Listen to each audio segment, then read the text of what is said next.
Alright everyone, we have a little bit of an I told you so moment, a huge scandal. Of course, the Twitter files part 2 have dropped on Twitter via Barry Weiss. Link in the description. I'm not going to archive it. It's a whole thread, number one. Number two, I doubt that Elon Musk is going to shit-can somebody who's literally helping him disseminate direct information on company policy from central sources, namely all the former Twitter mods who I presume are mostly gone, considering the content of the actual second batch of the Twitter files.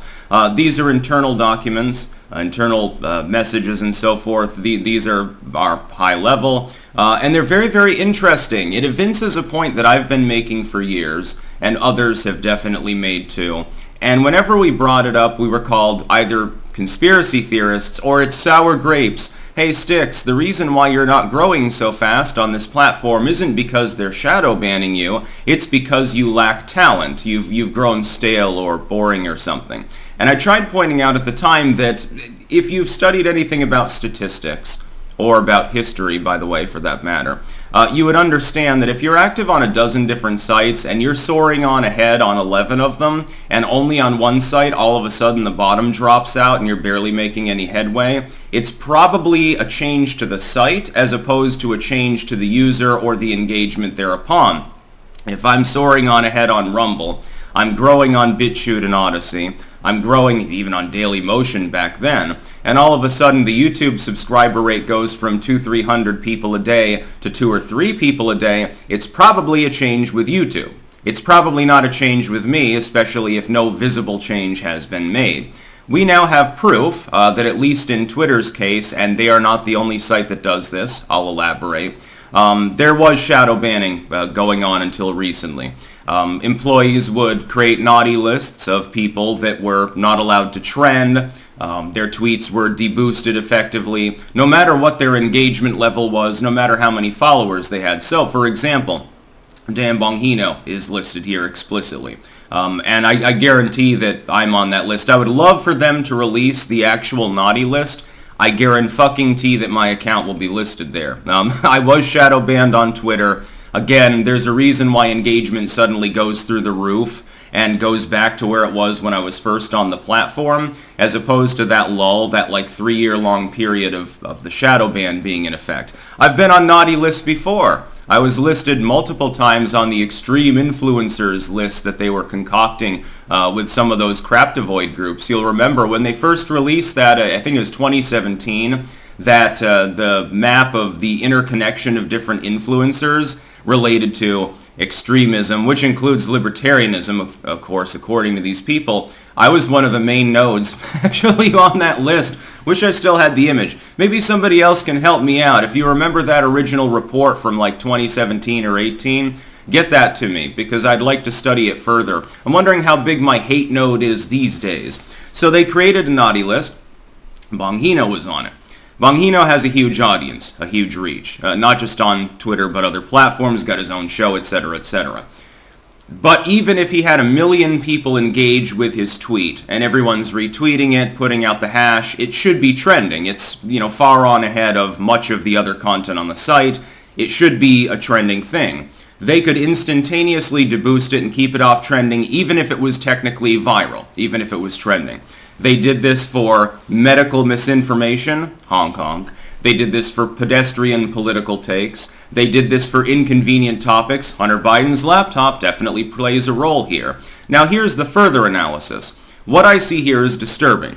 The Twitter staff even went so far as to ignore the on-site TOS, admitting that they were doing so in their own Slack messages, saying, look, this user hasn't broken the rules technically, but we're banning them anyway because, we just don't like the material. And they all happen to be conservative individuals.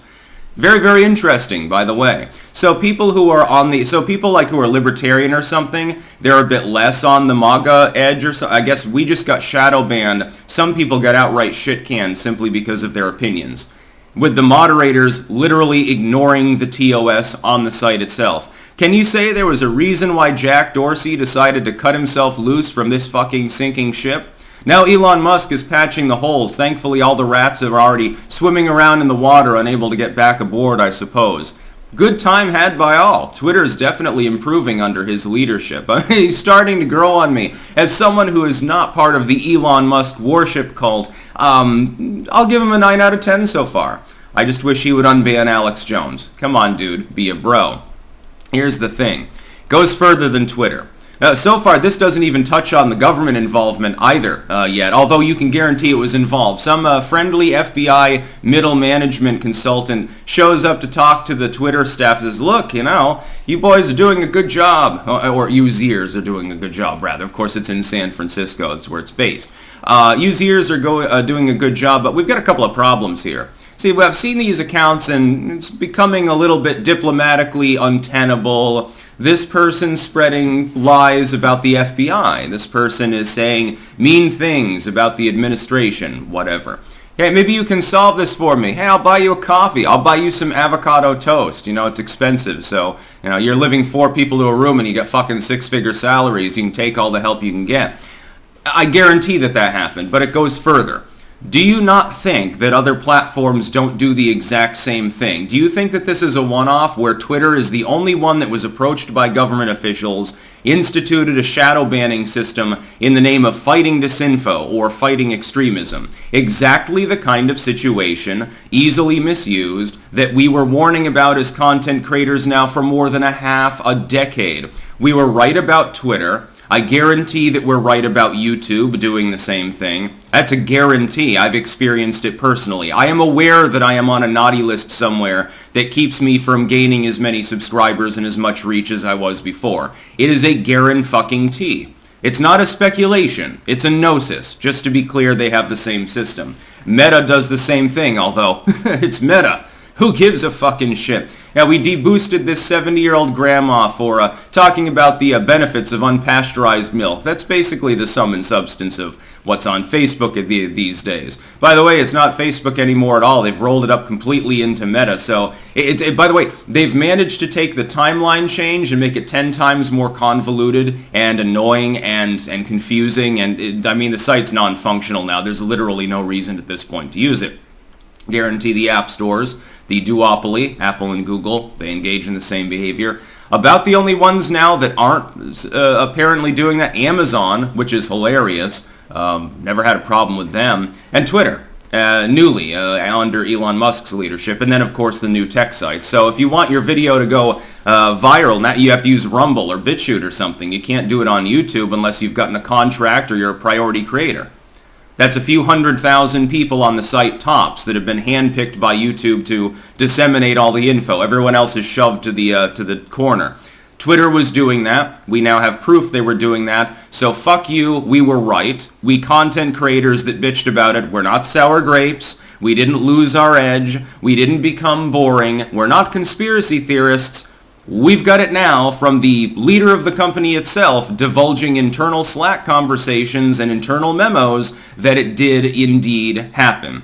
And it shouldn't have, because it was being done for political reasons. It was not being done to fight terrorism or to stop the hate or any of these other family-friendly buzz terms that sound a lot like Patriot Act to me. That's not why it was done. It was done to influence U.S. conversation and politics at the core level and to try to stymie people from knowing the true opinions that other people had because they're inconvenient to the uniparty globalist system.